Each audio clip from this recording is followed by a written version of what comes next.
दोस्तों, इस वक्त ये जो खबर आपको देने जा रहे हैं, ये खबर आपको जितना परेशान या खुश कर सकती है उससे कहीं ज़्यादा ये खबर अमेरिका के लिए परेशानी की खबर है। जी हाँ, ईरान को साथ मिल चुका है चाइना और रशिया का। ये बात अब बिल्कुल आया हो गई है। आपको ये बता दें कि ईरान ने चीन और रूस के साथ मिलकर 17 फरवरी को ही स्ट्रेट ऑफ हॉर्मुज़ में मुश्तरका यानी जॉइंट नेवल एक्सरसाइजेस की हैं। ये बहुत बड़ी खबर है। ईरान की जो नेवल फोर्सेस हैं, उसके साथ साथ रूस की नेवल फोर्सेस और चाइना की जो नेवी है, इन तीनों का जॉइंट ऑपरेशन हुआ है।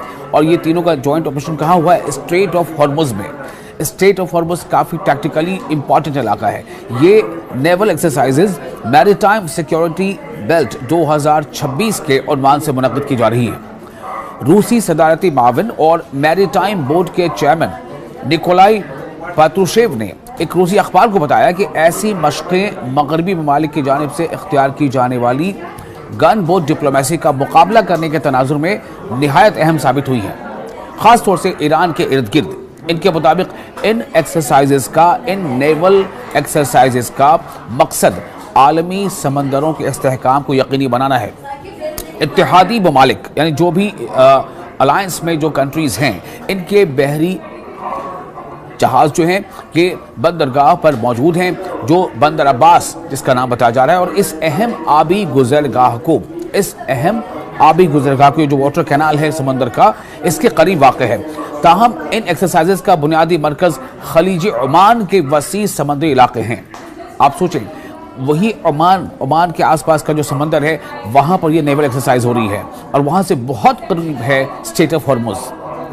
तो ये मशक़ें आबनाए हॉर्मुज़ यानी स्ट्रेट ऑफ हॉर्मुज़ के दहाई से शुरू होकर बहरे ओमान और शुमाली बहरे हिंद यानी इंडियन ओशन का जो उत्तरी इलाका है, वहाँ तक फैली हुई है। इतने बड़े एरिया में यहाँ पर नेवल एक्सरसाइज चल रही है, जिसमें ईरान की बहरिया यानी नेवी शामिल है, चाइना की बहरिया, चीन की नेवी शामिल है और रूस की नेवी शामिल है। तो ईरान इस साल की सह फरीकी बहरी मशकों की मेज़बानी कर रहा है, यानी कि इन तीन देशों की जो नेवल एक्सरसाइज चल रही है, ईरान उसका होस्ट है, जो फरवरी को वस्त में शुमाली बहरे हिंद में मुनक़िद हो रही है। इंडियन ओशन के उत्तरी इलाके में ये जो एक्सरसाइजेज चल रही हैं। और ये बहुत बड़ी खबर इसलिए भी है कि एक ऐसे वक्त में जब अमेरिका और ईरान के बीच एक तनाव बना हुआ है और अमेरिका ने पूरी अपनी आर्मादा कहते हैं कि जो मेन जो फ्लीट कैरियर होता है, जो युद्धपोत होता है, उसके आसपास पूरा उसका जो लाव लश्कर होता है, जिसमें ट्रांसपोंडर्स होते हैं, जिसमें डिस्ट्रॉयर्स होते हैं, जिसमें गन बोट्स होती हैं, जिसमें मिसाइल लॉन्चर्स होते हैं, सबका एक जो दल होता है पूरा समंदर में, अमेरिका ने पूरे दल बल के साथ, जिसे कहते हैं आर्मादा, उसके साथ जहां वो समंदर में अपनी मौजूदगी दर्ज करा रहा है, वहीं तीन देश, न सिर्फ ईरान बल्कि ईरान के साथ साथ चीन और रूस, ये अपनी ताकत का अलग मुजाहरा कर रहे हैं। तो रूस बहरी जो रशियन बाल्टिक बेड़े का कॉर्वेट जहाज़ फ्लीट मुश्तरका बशको, जिसका नाम है स्टॉइकी, इसे डिस्ट्रॉयर के नाम से भी जाना जाता है। इससे कबल बंदर अब्बास में ईरान के पहले नेवल डिस्ट्रिक्ट पर लंगरअंदाज हो चुका है। अब आप सोचें कि ये बाज़ाब्ता तस्वीरों में भी आपको दिखाएंगे किस तरह से ये रशिया का ये डिस्ट्रॉयर है, जो किसी भी फ्लीट कैरियर के साथ साथ चलता है, जो बेड़ा होता है समुद्री बेड़ा, उसके साथ साथ चलता है। तो पेट्रोशेव ने यह कहा है कि मॉस्को मगरबी बालादस्ती यानी वेस्टर्न हेजेमनी है, उसके जवाब में समंदरों पर कसीर कुतबी आलमी निज़ाम कायम करने की कोशिश कर रहा है। उन्होंने मजीद कहा है कि ब्रिक्स जो है वो रूस रायतों से फ़ायदा उठाएगा और एक मुकम्मल स्ट्रैटेजिक मैरीटाइम डायमेंशन की ज़रूरत पर उन्होंने जोर दिया है। यानी कि अब इसमें देखिए ब्रिक्स का भी नाम आ गया है। आपको ने पहले बताया था कि किस तरह से ये तमाम देश, और इसीलिए एक दिन पहले जो आपसे मैंने कहा था कि जब खामनेई ने खुद इस बात को डायरेक्टली अमेरिका को इंतबाह देते हुए कहा था कि अमेरिका अपने जिन समंदरी बेड़ों के बल पर धमकियां दे रहा है, उसे मालूम होना चाहिए कि हमारे पास उससे ख़तरनाक ऐसे हथियार हैं जिनसे हम अमेरिका के समंदरी बेड़े को डुबो सकते हैं। हमारे पास ऐसे हथियार हैं जो हम उनके तमाम बेड़ों को समंदर में गर्काब कर सकते हैं, उसे डुबो सकते हैं।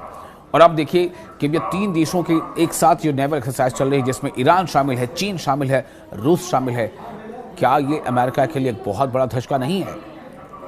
ईरान के जो नायब सदर हैं यानी वाइस प्रेसिडेंट मोहम्मद रजा आरिफ, उन्होंने इन इंतबाहात पर रद्दअमल देते हुए कहा है कि मुल्क हालत जंगी तैयारी में है और ईरान अपने दिफा के लिए, अपने डिफेंस के लिए पूरी ताकत इस्तेमाल करेगा।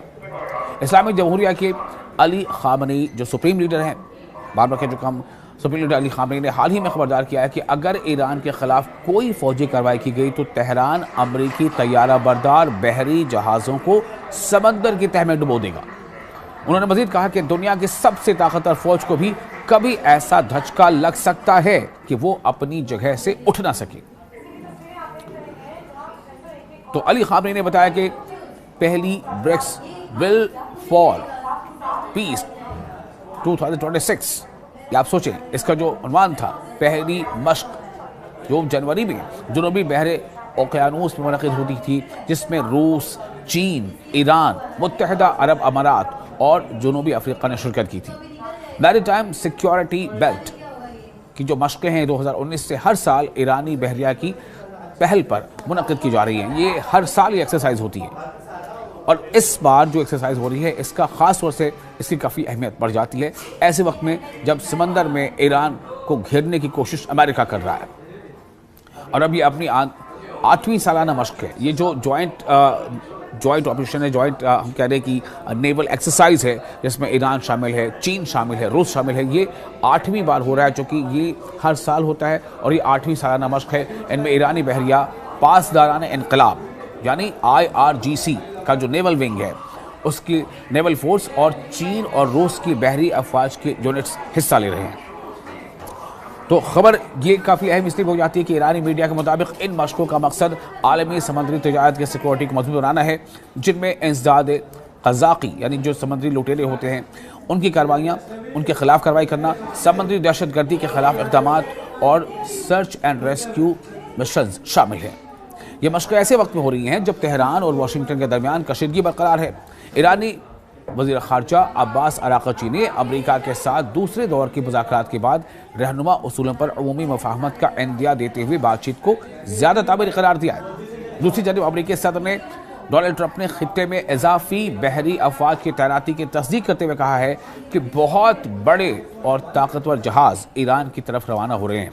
तो आप उन्होंने उम्मीद ज़ाहिर की है कि उन्हें इस्तेमाल करने की ज़रूरत पेश नहीं आएगी।